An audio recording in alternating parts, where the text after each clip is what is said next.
আসসালামু আলাইকুম, স্বাগত জানাচ্ছি আইটিভির দুপুরের সংবাদে। আপনাদের সঙ্গে থাকছি আমি মারফি রহমান। কিছুক্ষণের মধ্যে লন্ডনের হোটেল ডোরচেস্টারে অনুষ্ঠিত হতে যাচ্ছে অন্তর্বর্তী সরকার প্রধানের সঙ্গে তারেক রহমানের বৈঠক। ডক্টর মোহাম্মদ ইউনূসের সঙ্গে তারেক রহমানের 1-to-1 এই বৈঠকের দিকে তাকিয়ে আছে সবাই। এই বৈঠকে সরকারের সঙ্গে বিএনপির দূরত্ব নিরসনের সম্ভাবনা দেখছেন দলটির সিনিয়র নেতারা। আলোচনার মাধ্যমে সব সমস্যা সমাধান হবে বলেও আশা তাদের। মতপার্থক্য কিংবা দূরত্ব হ্রাসের পাশাপাশি ইউনূস সরকারের অধীনে যৌক্তিক সময়ে নির্বাচনের প্রত্যাশা দলটির সিনিয়র নেতাদের। দুই পক্ষের অনড় অবস্থানের বরফ গলাতে অন্তর্বর্তী সরকারের সঙ্গে বিরোধে না জড়িয়ে আলোচনার মাধ্যমে নির্বাচন আয়োজনে জোর দিয়েছেন বিএনপি চেয়ারপারসন বেগম খালেদা জিয়া। লন্ডনের বিষয়ে আরও জানাতে লন্ডন থেকে সরাসরি যুক্ত হচ্ছেন সহকর্মী সরওয়ার হোসেন। সরওয়ার, ডক্টর ইউনূসের সঙ্গে তারেক রহমানের বৈঠক কি 1-to-1 হচ্ছে না আরও কেউ থাকছেন সেখানে? কি কি তথ্য আপনার কাছে রয়েছে জানাবেন। তারেক রহমানের সাথে ডক্টর মোহাম্মদ ইউনূসের বৈঠক আমরা যতটুকু শুনেছি সেটি হচ্ছে 1-to-1 হবে। তবে তারেক রহমানের সাথে বিএনপির স্থায়ী কমিটির সদস্য আমির খসরু মাহমুদ চৌধুরী এবং বিএনপির আন্তর্জাতিক বিষয়ক সম্পাদক হুমায়ুন কবির তিনি আসতে পারেন। এবং তবে আমরা যেটি দেখছিলাম শুনেছি বিএনপি সূত্র যেটি বলেছে সেটি হচ্ছে শেষ মুহূর্তে তারেক রহমানের সাথে বৈঠকটি 1-to-1 হওয়ার সম্ভাবনা রয়েছে। এবং আমার পেছনে আপনারা দেখতে পাচ্ছেন বিএনপির নেতা কর্মীরা এখানে এসেছেন, শত শত নেতা কর্মী যুক্তরাজ্যের বিভিন্ন স্থান থেকে এসেছেন এবং তারা সকলে মনে করছেন এই বৈঠকটি একটি ঐতিহাসিক বৈঠক হবে, যে বৈঠকের মাধ্যমে হয়তোবা বাংলাদেশের ভবিষ্যৎ নির্বাচন সংস্কার এইসব বিষয়ে প্রাধান্য পাবে এবং একটি দিক নির্দেশনা হয়তোবা বাংলাদেশ পাবে। ধন্যবাদ। এই ছিল এখানকার মতো সর্বশেষ আপডেট। ধন্যবাদ আপনাকে। ঈদের লম্বা ছুটি শেষে ঢাকা ফিরছে কর্মজীবী মানুষ। রাজধানীর গাবতলী, সায়দাবাদ ও Mohakhali bus terminal, Kamalapur rail station ও সদরঘাট লঞ্চ টার্মিনাল ঘুরে দেখা গেছে ভিড়। যাত্রাপথে খুব একটা ঝামেলা না হওয়ায় রাজধানীতে ফেরা মানুষের মধ্যে দেখা গেছে স্বস্তি। বিস্তারিত থাকছে আলওয়ান খানের রিপোর্টে। ঈদুল আজহা উদযাপন শেষে ঢাকায় ফিরছে কর্মজীবী মানুষ। প্রিয়জনদের সঙ্গে আনন্দমুখর দিন কাটিয়ে আবারও ছুটছে কর্মব্যস্ত নগরীতে।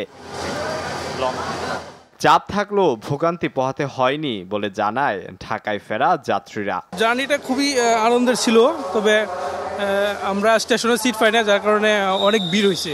যাইতে আনন্দ হয়েছে, আসতে আনন্দ হয়েছে। হয়তো আরেকটু মা নেই, মা থাকলে আরেকটু মজা হতো, কিন্তু বাবা নিয়ে অনেক আনন্দ করে ঈদ কাটিয়েছি।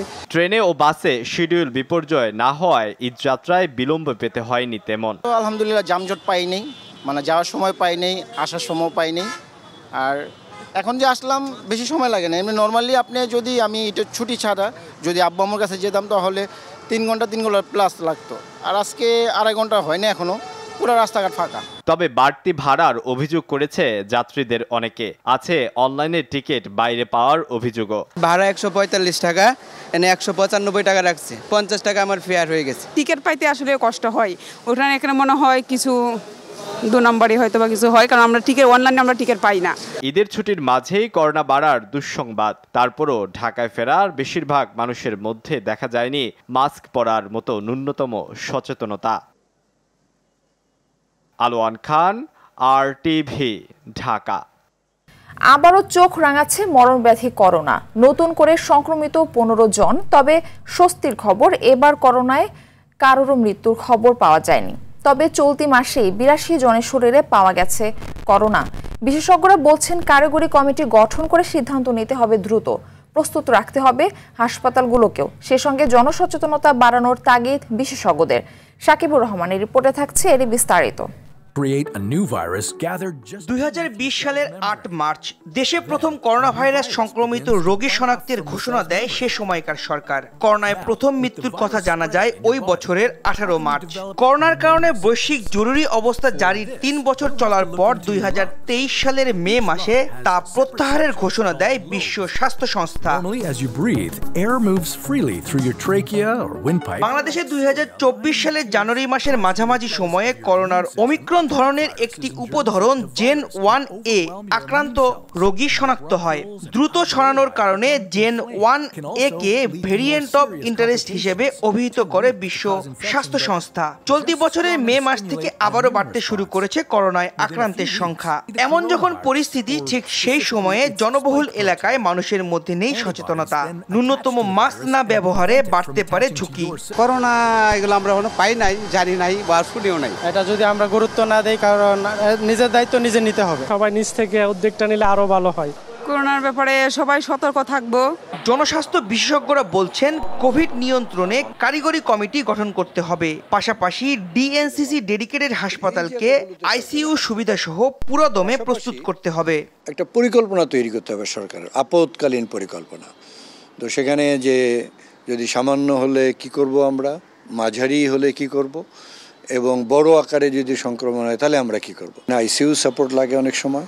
তো আইসিইউগুলোর অবস্থা কি, যেখানে যে আইসিইউগুলো কার্যকরী নেই সেগুলো ঠিক করা। ডিএনসিসি হাসপাতাল যেটা, এইটা প্রস্তুতি একটু নিয়ে রাখা যায়। এছাড়াও দেশ জুড়ে টেস্ট করে কতজন আক্রান্ত তার সংখ্যা বের করে প্রতিকার ব্যবস্থা নেওয়ার তাগিদ বিশেষজ্ঞ চিকিৎসকদের। সঠিকভাবে জানি না যে আমাদের দেশে আসলে কত লোক আক্রান্ত। আমাদের যদি এভিডেন্স না থাকে, আমরা শুধু কথার উপরে যদি বলি, তাহলে লোকজন সেটাতে সাড়া দেবে না। কোভিড সাধারণ রোগ নয়, আক্রান্ত হলে মানুষের শরীরে দীর্ঘমেয়াদী সমস্যা তৈরি হয়। সাকিবুর রহমান, RTV, ঢাকা। ঈদের পর বাজারে ক্রেতাদের ভিড় কম, বিক্রি কম থাকলেও বেড়েছে মাছ, মুরগি ও বিভিন্ন সবজির দাম। কোরবানির পর মাছের চাহিদা বাড়া ও সরবরাহ ঘাটতির অজুহাতে সব ধরনের মাছের দাম বেড়েছে কেজিতে 50 থেকে 100 টাকা। মুরগির দাম বেড়েছে 20 থেকে 30 টাকা। তবে ডিমের ডজনে দাম কমেছে 10 টাকা। মৌসুমী সবজি বাদে বিভিন্ন পণ্যের দাম বেড়েছে 10 থেকে 20 টাকা। বিক্রেতাদের দাবি, সরবরাহ কম হওয়ায় কিছু পণ্যের দাম বেড়েছে। কাল পরশু থেকে বাজারে সরবরাহ ও কেনাবেচা পুরোদমে চালু হবে বলে আশা ব্যবসায়ীদের। বিক্রি করছি, লাভ করছি, এখন শুধু লস যাই পিছনে দেন সব আগের মাল পুরো রয়েছে। পটল আজকে 20 টাকা কেজি পাইছি, ঢেঁড়শও 20 টাকা কেজি, এই জন্য সুবিধা। ঈদের পরে তো সবকিছুর দামই কম দেখতেছি। ওই গুলশা ট্যাংরা কেজি সব ঈদের আগে বেচছি আপনার 500 550, এখন বর্তমানে বেচতেছি 600। তারপর আপনার পাবদা মাছটা ঈদের আগে বেচছি 400 450, এখন বেচতেছি 500। ঈদের আগের থেকে 20-50 বেশি, কারণ মাছ নাই। বর্ষাকাল এখনো ওই পরিমাণ, এখন তো নতুন পানি, মাছও ধরা পড়তেছে না। খেলার খবর, শ্রীলঙ্কার বিপক্ষে 2 ম্যাচের টেস্ট সিরিজ খেলতে আজ ঢাকা ছেড়েছে বাংলাদেশ ক্রিকেট দলের দ্বিতীয় বহর। দুপুর 1টার দিকে শ্রীলঙ্কার উদ্দেশ্যে রওনা হয় শান্ত সাদমানদের বহনকারী বিমান। এর আগে গতকাল প্রথম বহরে লঙ্কায় পা রাখেন নাহিদ অঙ্কন সহ 10 সদস্যের দল। আগামী 17 জুন গলে হবে সিরিজের প্রথম টেস্ট। 25 জুন দ্বিতীয় টেস্ট শুরু হবে কলম্বোতে। এরপর সেখানে 3টি করে ওয়ানডে ও T20 খেলবে টাইগাররা। এই সিরিজ দিয়ে আবারও ঘুরে দাঁড়াতে চায় বাংলাদেশের দল। ওয়ানডেতে বাংলাদেশকে সেরা অবস্থানে ফেরাতে চান ওয়ানডে অধিনায়ক মেহেদী হাসান মিরাজ। সকালে বিসিবিতে এক সংবাদ সম্মেলনে এমনটি জানান তিনি। মিরাজ বলেন, ওয়ানডেতে বাংলাদেশ দল একসময় সেরা 5-এ ছিল। অধিনায়কত্ব পাওয়ার পর টিমকে সেই অবস্থানে নিয়ে যেতে চান তিনি। সিনিয়রদের কাছ থেকে পাওয়া অভিজ্ঞতা দিয়ে দল সাজাতে চান বলেও সংবাদ সম্মেলনে জানান ওয়ানডে অধিনায়ক। আগামী 2রা জুলাই শ্রীলঙ্কার বিপক্ষে সিরিজ দিয়ে নতুন দায়িত্ব পালন শুরু করবেন মিরাজ। এই সিরিজ দিয়েই দলকে গুছিয়ে নিতে চান তিনি। এর আগে আমরা দেখেন যে যখন ওডিআই ম্যাচ খেলেছি, প্রায় বছরে 15-20টাও ম্যাচ হয়েছে।